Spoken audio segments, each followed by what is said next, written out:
sweet fresh rose. If it comes with your blessing, it is my good that comes. Question: if the manner and moment of every death is predestined, wherein lies the guilt of a killer?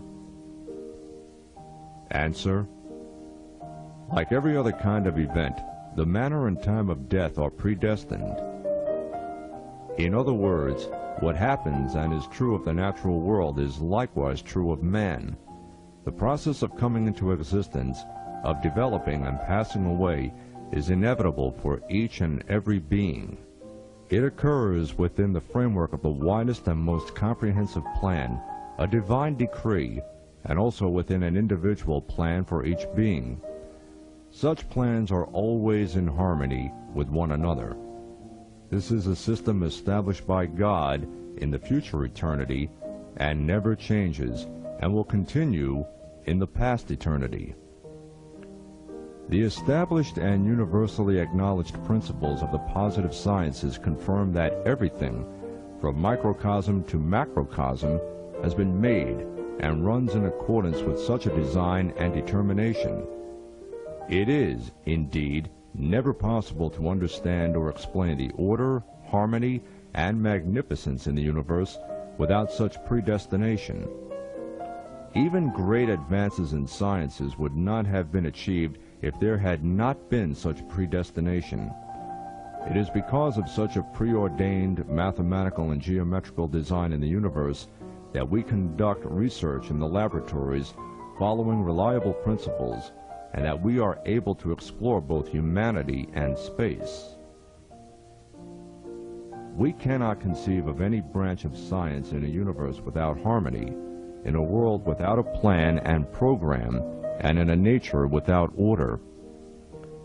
In fact, all sciences become a means to reflect and make commonly known what already exists in the whole creation. They only give some names and titles to the principles governing it. We do not, in saying that, somehow diminish scientific discoveries or technological inventions. By pointing out their place and weight, we mean only to recall the significant fact that order and harmony prevailed in the universe long before all such discoveries and inventions were made.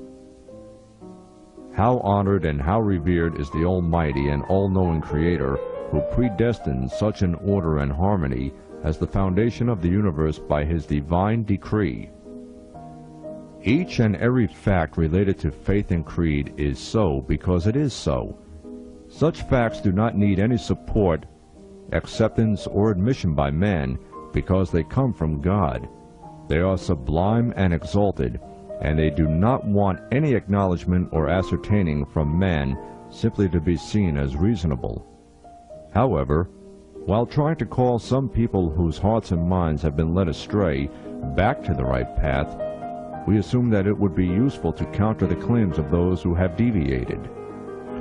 That's why we engage in such a discourse. Otherwise, it is obvious that everything from atoms to galaxies runs excellently in balance, harmony, and order, and this suffices to prove the fact that they are absolutely predestined by an Almighty Sovereign. Since the very beginning of existence, all have been acting in full obedience and submission to His will, power, and preordaining. But although the creation of these beings which have will and freedom is by necessity, and they were created at the same time as the other creatures, the ones with free will are later distinguished from the others regarding their actions carried out through their free will. God gave man the moral freedom to think, reason, form opinions, and make choices. Otherwise, there could have been no personality, individuality, or character. That's why predestination has a different essence for beings like man. Indeed, the question only arises because some people cannot perceive the different character of man's creation from that of others, and consider it to be just the same as the creation of things. Thus, to understand the difference between man and other beings may, in part, at least, solve the matter. The rest is to acknowledge that the knowledge of God encompasses all. Man is granted freedom of will together with a power of choice and inclination that is real. In consequence of his use of this real freedom of will and choice, he earns good or evil, reward or punishment. Whatever the weight of a man's choosing is in relation to the particular consequences of his choice. If the Creator judges his will to be a sufficient condition and reason for those particular consequences to flow from that choice, his guilt or innocence depends on how he used his choice and inclination towards evil or good.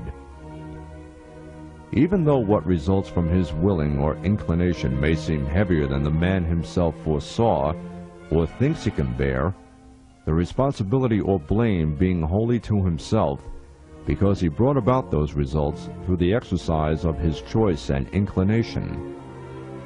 The Supreme Being who foreknows, preordains, and creates that responsibility or blame is absolutely free and exempt from it.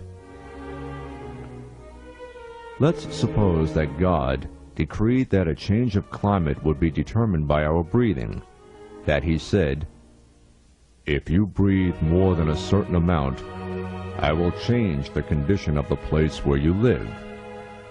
As we did not see any direct relationship between the number of our breaths and changes in the climate we breathe, more than we were told, and so did what was forbidden, then he changed the climate as he promised. Now, though such a change is beyond our power, would we not be accountable for it because we caused it to happen? In the same way, regarding the consequences of what a man causes to happen through use of his free will, and he is found either guilty and therefore chastised, or found faithful and therefore rewarded. For this reason, one who causes another to die is guilty, and if he is not forgiven on the divine day of justice, he will certainly be chastised. Now let's look at a second aspect of the matter, that is, how the free will of man is reconciled with the all-encompassing knowledge of God. In the knowledge of God, existence and all that is beyond it are bound up with their causes and consequences, and they are one within the other. In his knowledge, before, after, cause-effect become two sides of the same coin. Within that knowledge, after and before, effect and cause are known at the same time before they come about. They are foreknown and decreed accordingly. Since all these, who will have what sort of an inclination towards what, and who will use his will for what and how, are foreknown, to determine the consequences of the causes does not bind, force, or restrict one's free will. Rather, the contrary, since the preordaining is accomplished by taking a man's inclination into account, it means that his free will is acknowledged and importance attached to it. For instance, if a great master tells his servants that they will be rewarded when they control their coughs, but they will not only lose the reward, but also be reproached when they cough unnecessarily, this means that their free will is acknowledged and supported. Similarly, if God reveals to one of his servants that he will create whatever that individual inclines towards, and, as he foresees the consequences of his inclination, he accordingly predetermines those consequences. It means that he is accorded full importance to that individual's will. Therefore, predetermining means neither binding nor forcing a man to do something he does not want to do, nor prejudgment nor precondemnation. There is no forcing of individuals to pursue a prescribed course, but there is accountability for what one does. Fate and predetermination are programs which run on the basis of God's knowledge. That is, they are plans and programs which are the combination of what he foreknows about the inclinations of man and what he is going to create in relation to them. To foreknow something does not determine or cause it to be or to happen as it does. Divine will and power make things come into existence on the basis of man's inclination. Therefore, the things that happened and came into existence are not so because they were foreknown. On the contrary, they are known as they are. The same is true of predestination. A weather forecaster may predict the weather with a great degree of accuracy, but it does not mean that he causes it. Similarly, on the basis of what is observed, God's almighty power to foreknow and foresee the outcome of one's choices and inclinations, and thus to assure that these will be fulfilled, does not mean that he causes them. To sum up, through his knowledge, which encompasses the past and the future, God foreknows all causes and all effects.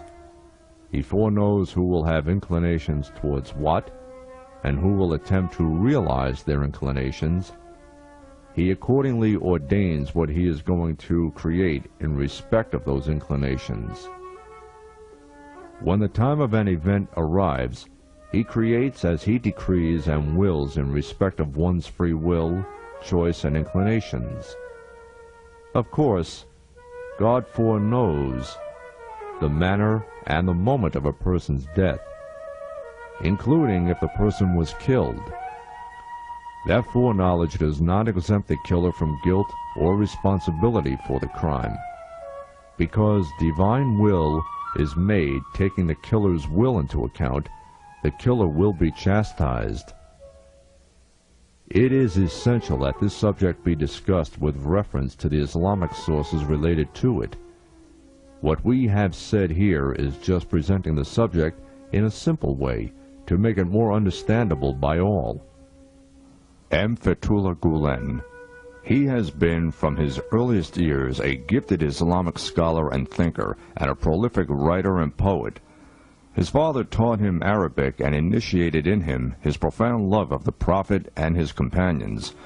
He received further training in the religious sciences from Muhammad Lufi, a celebrated Muslim scholar and spiritual master. Fethullah Gulen so distinguished himself that he was asked to begin teaching when he was only 15. He did this while continuing his studies in the religious sciences. In 1958, he was appointed to teach in Edirne. In 1966, he transferred to Izmir. From there, as well as teaching, he traveled throughout the country to address public gatherings.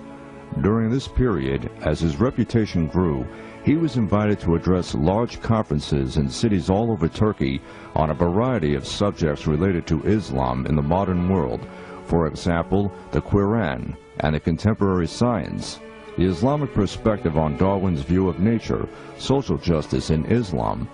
He also answered many questions put to him by university students on current issues. He retired from formal teaching studies in 1980, having inspired a whole generation of young students.